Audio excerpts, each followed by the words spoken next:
Hello दोस्तों, कैसे हो आप सभी। मैं आशा करता हूँ आप सभी स्वस्थ और तंदुरुस्त होंगे। आज के इस वीडियो में दोस्तों यूपी पुलिस के लिए जीके और जीएस का दोस्तों छठवां प्रैक्टिस सेट कवर कराने वाले हैं। ऐसे 5 सेट दोस्तों मैं कवर करा चुका हूँ।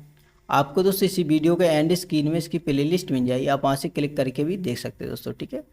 और इसी वीडियो के दोस्तों डिस्क्रिप्शन में लिंक मिल जाएगी, वहाँ से भी देख सकते हो। और इस वीडियो में दोस्तों 50 प्लस क्वेश्चन कवर कराने वाले हैं जो आने वाली परीक्षा के लिए सो बहुत ही महत्वपूर्ण होने वाले, ठीक है। वीडियो को दोस्तों एंड तक देखें। अगर आपको वीडियो अच्छा लगा वीडियो को लाइक शेयर जरूर करें, ठीक है। चलिए इस क्वेश्चन की ओर बढ़ते हैं। क्वेश्चन है दोस्तों आपका, जियाउद्दीन बर्नी किस राजा के दरबारी कवि थे। इसका सही आंसर आपको बताना है। इसका सही आंसर होगा दोस्तों फिरोज शाह तुगलक के दरबारी कवि थे दोस्तों। ऑप्शन नंबर बी से हुआ, ठीक है। चलिए आगे बढ़ते हैं। अगला क्वेश्चन है, आसियान संगठन में कितने सदस्य देश शामिल हैं। आपको इनमें से बताना है दोस्तों आसियान संगठन में कितने सदस्य देश शामिल हैं। इसका सही आंसर होगा दोस्तों 10 देश शामिल हैं। ऑप्शन नंबर सी सही होगा। चलिए आगे बढ़ते हैं। अगला क्वेश्चन है, निम्नलिखित विलयनों में से कौन सा विद्युत चालन करने में सक्षम नहीं है। इसका सही आंसर आपको बताना है। इसका सही आंसर होगा दोस्तों शर्करा। ऑप्शन नंबर ए सही होगा, ठीक है। चलिए आगे बढ़ते हैं। अगला क्वेश्चन है, निम्न में से कौन सी मृद नदी के रूप में जानी जाती है। आपको इनमें से बताना है कौन सी नदी है जिसे दोस्तों मृद नदी के रूप में जाना जाता है। इसका सही आंसर होगा दोस्तों घग्गर नदी है। ऑप्शन नंबर सी से होगा, ठीक है। चलिए आगे बढ़ते हैं। अगला क्वेश्चन है, देश का पहला काला हिरण संरक्षण रिजर्व कहाँ खोला गया है। इसका सही आंसर आपको बताना है। इसका सही आंसर होगा दोस्तों प्रयागराज में। ऑप्शन नंबर बी से होगा। चलिए आगे बढ़ते हैं। अगला क्वेश्चन है, निम्न में से सदिश राशि को पहचानिए। दोस्तों आपको इनमें से सदिश राशि बताना है। इसका सही आंसर होगा दोस्तों संवेग। संवेग दोस्तों सदिश राशि है। ऑप्शन नंबर ए से होगा। चलिए आगे बढ़ते। अगला क्वेश्चन है, गंगा के निचले मैदान किस फसल के लिए आदर्श परिस्थिति प्रदान करते हैं। इसका सही आंसर आपको बताना है। इसका सही आंसर होगा दोस्तों जूट। ऑप्शन नंबर डी से होगा। चलिए आगे बढ़ते हैं। अगला क्वेश्चन है, गबन पुस्तक किसके द्वारा लिखी गई थी। आपको दोस्तों बताना जो गबन पुस्तक है किसके द्वारा लिखी गई थी। इसका सही आंसर होगा दोस्तों प्रेमचंद के द्वारा। ऑप्शन नंबर ए से होगा, ठीक है। चलिए आगे बढ़ते हैं। अगला क्वेश्चन है, 1192 ईस्वी में तराइन की दूसरी लड़ाई में पृथ्वीराज चौहान को किसने पराजित किया था। दोस्तों आपको बताना है पृथ्वीराज चौहान को तराइन की दूसरी लड़ाई में किसने पराजित किया था। इसका सही आंसर होगा दोस्तों Mohammad Ghori. Option number B से हो जाएगा। चलिए आगे बढ़ते हैं।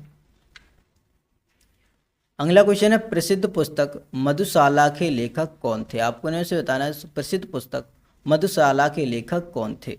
सही आंसर होगा दोस्तों हरिवंश राय बच्चन थे। ऑप्शन नंबर डी से होगा, ठीक है। चलिए आगे बढ़ते हैं। अगला क्वेश्चन है, प्रसिद्ध बौद्ध लेखक हरिभद्र किसके दरबार में थे। दोस्तों बताइए दोस्तों हरिभद्र किसके दरबार में थे। इसका सही आंसर होगा धर्मपाल के दोस्तों दरबार में थे। ऑप्शन नंबर ए से होगा, ठीक है। चलिए आगे बढ़ते हैं। अगला क्वेश्चन है, विद्युत बल्ब का तंतु किसका बना होता है। दोस्तों आपको बताना है विद्युत बल्ब का तंतु है किसका बना होता है। इसका सही आंसर होगा दोस्तों टंगस्टन। ऑप्शन नंबर सी से होगा, ठीक है। चलिए आगे बढ़ते हैं। अगला क्वेश्चन है, उत्तर प्रदेश का राजकीय पक्षी कौन सा है। आपको इनमें से दोस्तों उत्तर प्रदेश का राजकीय पक्षी बताना है। इसका सही आंसर होगा सारस क्रेन। ऑप्शन नंबर ए से होगा, ठीक है। चलिए आगे बढ़ते हैं। अगला क्वेश्चन है, व्यावसायिक शिक्षा एवं प्रशिक्षण परिषद का गठन कब किया गया था। इसका सही आंसर आपको बताना है दोस्तों गठन कब किया गया था। इसका सही आंसर होगा दोस्तों 2010 में। ऑप्शन नंबर सी से होगा, ठीक है। चलिए आगे बढ़ते हैं। अगला क्वेश्चन है, दुधवा राष्ट्रीय उद्यान उत्तर प्रदेश के निम्नलिखित में से किस जनपद में स्थित है। दोस्तों बताना है दुधवा राष्ट्रीय उद्यान किस जनपद में है। इसका सही आंसर होगा दोस्तों Lakhimpur Kheri. Option number A से हो जाएगा। चलिए आगे बढ़ते हैं। अगला क्वेश्चन है, अकबर के अलावा टोडरमल ने डैश के लिए भी काम किया। दोस्तों जो टोडरमल थे दोस्तों अकबर के दरबारी थे, ठीक है। इसका सही आंसर आपको बताना है दोस्तों अकबर के अलावा किसके लिए भी काम किया टोडरमल ने। इसका सही आंसर होगा दोस्तों शेरशाह सूरी के लिए, ठीक है। ऑप्शन नंबर बी से होगा। चलिए आगे बढ़ते हैं। अगला क्वेश्चन है, महात्मा गांधी ने अछूतों के उत्थान के लिए अपने कार्यों के लिए किसको गुरु की उपाधि दी। इसका सही आंसर आपको बताना है दोस्तों। इसका सही आंसर होगा सुंदरलाल शर्मा को। ऑप्शन नंबर ए से हो जाएगा, ठीक है। चलिए आगे बढ़ते हैं। अगला क्वेश्चन है, भारतीय संविधान में एकल नागरिकता की सुविधा देश के संविधान से ली गई थी। इसका सही आंसर आपको बताना है दोस्तों किस संविधान से ली गई। इसका सही आंसर होगा दोस्तों ब्रिटेन के संविधान से, ऑप्शन नंबर सी सही होगा। ठीक है, चलिए आगे बढ़ते हैं। अगला क्वेश्चन है, निम्नांकित में से किस राज्य से कर्क रेखा गुजरती है। दोस्तों आपको बता दें भारत के 8 राज्यों से कर्क रेखा गुजरती है। आपको उनमें से दोस्तों एक राज्य इसमें बताना है कौन सा है। सही आंसर होगा दोस्तों झारखंड है, ऑप्शन नंबर डी से होगा। ठीक है, चलिए आगे बढ़ते हैं। अगला क्वेश्चन है, हमारे राष्ट्रीय ध्वज की चौड़ाई और इसकी लंबाई का अनुपात क्या है। दोस्तों बताइए इसका सही आंसर क्या होगा। इसका सही आंसर होगा दोस्तों 2:3 है। यहाँ पर दोस्तों पूछा गया है चौड़ाई और लंबाई का अनुपात। यहाँ पर पूछा जाता है दोस्तों लंबाई और चौड़ाई का अनुपात 2 हो जाता है दोस्तों 3:2। ठीक है, यहाँ से क्वेश्चन घुमाकर दोस्तों पूछा जा सकता है। ठीक है, चलिए आगे बढ़ते हैं। अगला क्वेश्चन है, निम्नलिखित में से कौन सा कारक कृषि गतिविधियों के स्थान को प्रभावित नहीं करता है। इसका सही आंसर आपको बताना है। इसका सही आंसर होगा दोस्तों राजनीतिक सीमाएं, ऑप्शन नंबर बी से होगा। ठीक है, चलिए आगे बढ़ते हैं। अगला क्वेश्चन है, निम्नलिखित में से कौन से कोशिका अंग प्रोटीन परिवहन में संलिप्त होते हैं। इसका सही आंसर आपको बताना है। इसका सही आंसर होगा दोस्तों अंतर्देव्य जालिका एवं गोल्जी का है। ठीक है, ऑप्शन नंबर सी से होगा। चलिए आगे बढ़ते हैं। अगला क्वेश्चन है, जौनपुर किस नदी के तट पर स्थित है। दोस्तों आपको बताना है जौनपुर किस नदी के तट पर है। सही आंसर होगा दोस्तों गोमती नदी के तट पर, ऑप्शन नंबर ए से होगा। ठीक है, चलिए आगे बढ़ते हैं। अगला क्वेश्चन है, लचीली विनिमय दर प्रणाली के तहत विनिमय दर निर्धारित की जाती है। दोस्तों बताइए इसका सही आंसर क्या होगा। इसका सही आंसर होगा दोस्तों मुख्य रूप से बाजार तंत्र द्वारा, ऑप्शन नंबर बी से होगा। चलिए आगे बढ़ते हैं। अगला क्वेश्चन है दोस्तों बेलारूस की राजधानी शहर कहाँ स्थित है। दोस्तों बताइए कहाँ स्थित है बेलारूस की राजधानी शहर। इसका सही आंसर होगा दोस्तों मिन्स्क, ऑप्शन नंबर सी से होगा। ठीक है, चलिए आगे बढ़ते हैं। अगला क्वेश्चन है दोस्तों उत्तर प्रदेश दिवस किस तिथि को मनाया जाता है। दोस्तों बताइए किस दिन मनाया जाता है उत्तर प्रदेश दिवस। सही आंसर होगा दोस्तों 24 जनवरी को। कब मनाया जाता है दोस्तों 24 जनवरी को मनाया जाता है, ऑप्शन नंबर ए से होगा। ठीक है, चलिए अगला क्वेश्चन है, निम्न में से किसके यौगिक मीना माता रोग उत्पन्न करते हैं। इसका सही आंसर आपको बताना है। इसका सही आंसर होगा दोस्तों मरकरी, ऑप्शन नंबर सी से होगा। ठीक है, चलिए आगे बढ़ते हैं। अगला क्वेश्चन है, पीली क्रांति किसके उत्पादन से संबंधित है। दोस्तों आपको बताना जो पीली क्रांति है इनमें से किसके उत्पादन से संबंधित है। सही आंसर होगा दोस्तों तिलहन उत्पादन से, ऑप्शन नंबर ए से होगा। चलिए आगे बढ़ते हैं। अगला क्वेश्चन है, उत्तर प्रदेश में प्रथम राष्ट्रपति शासन कब लागू किया गया था। दोस्तों आपको बताना है उत्तर प्रदेश के अंदर पहली बार दोस्तों राष्ट्रपति शासन कब लगा था। तो इसका सही आंसर होगा ऑप्शन नंबर डी से होगा। चलिए आगे बढ़ते हैं।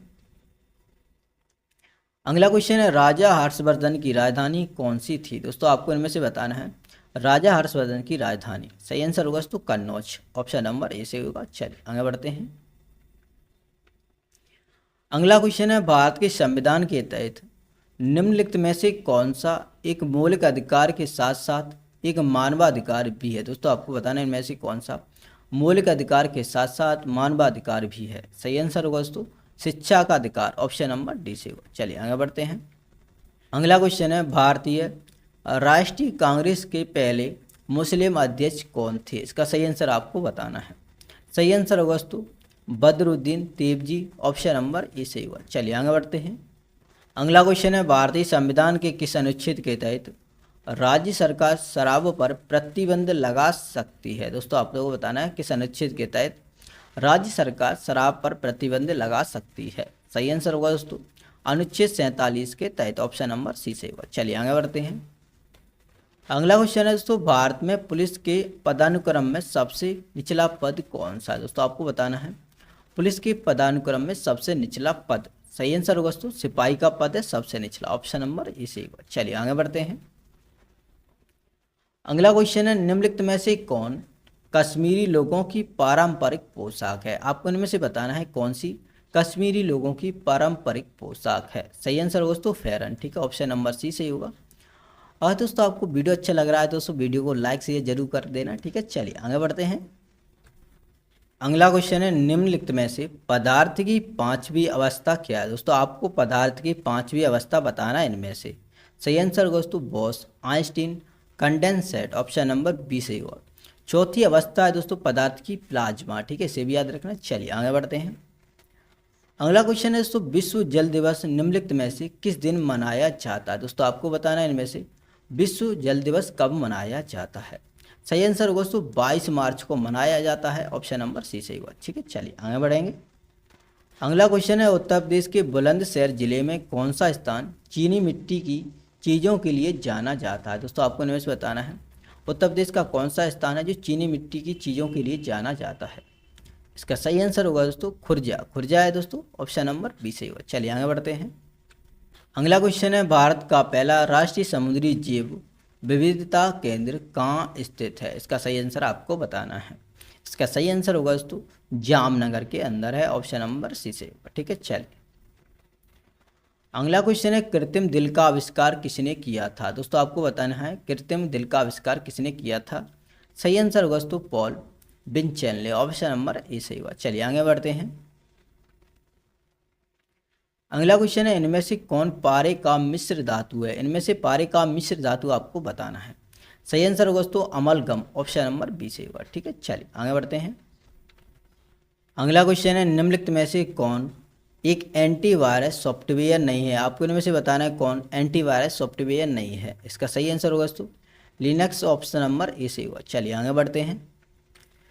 अगला क्वेश्चन है, 1971 के युद्ध के दौरान भारत के रक्षा मंत्री कौन थे। दोस्तों आपको बताना है 1971 के युद्ध के दौरान भारत के रक्षा मंत्री। सही आंसर होगा दोस्तों जगजीवन राम थे। ऑप्शन नंबर सी सही होगा। ठीक है, चलिए आगे बढ़ते हैं। अगला क्वेश्चन है, निम्नलिखित में से कौन असंलग्नता आंदोलन के संस्थापकों में से एक नहीं थे। इसका सही आंसर आपको बताना है। इसका सही आंसर होगा दोस्तों स्टालिन। ऑप्शन नंबर बी सही होगा। चलिए आगे बढ़ते हैं। अगला क्वेश्चन है, तक्षशिला किस प्राचीन महाजनपद की राजधानी थी। इसका सही आंसर आपको बताना है। इसका सही आंसर होगा दोस्तों गांधार। ऑप्शन नंबर ए सही हुआ। ठीक है, चलिए आगे बढ़ते हैं। अगला क्वेश्चन है, धरातल के सर्वाधिक भाग पर निम्नलिखित में से किस चट्टान का विस्तार पाया जाता है। दोस्तों बताइए किस चट्टान का विस्तार पाया जाता है। इसका सही आंसर होगा दोस्तों अवसादी चट्टान। ऑप्शन नंबर बी से होगा। ठीक है, चलिए आगे बढ़ते हैं। अगला क्वेश्चन है दोस्तों, उत्तर प्रदेश में कितने जिले हैं। आपको दोस्तों उत्तर प्रदेश में जिले बताना है। इसका सही आंसर होगा दोस्तों 75 जिले हैं उत्तर प्रदेश में। ठीक है, इसे ध्यान रखना। ऑप्शन नंबर दोस्तों ए सही होगा। चलिए आगे बढ़ते हैं। अगला क्वेश्चन है, राष्ट्रपति किसकी सलाह से लोकसभा को भंग कर सकता है। दोस्तों आपको बताना है किसकी सलाह से दोस्तों राष्ट्रपति लोकसभा को भंग कर सकता है। इसका सही आंसर होगा दोस्तों प्रधानमंत्री की सलाह से। ऑप्शन नंबर बी सही होगा। दोस्तों आज की इस वीडियो में इतना ही रखते हैं, मिलते हैं नेक्स्ट वीडियो में। अगर आपको इस वीडियो अच्छा लगा वीडियो को लाइक शेयर आप जरूर करें। और दोस्तों आप चैनल पर नए हैं दोस्तों चैनल को सब्सक्राइब भी कर लेना। और दोस्तों बेल आइकन को प्रेस कर लेना जिससे दोस्तों आने वाली वीडियो का नोटिफिकेशन आप तक पहुँच सके। ठीक है,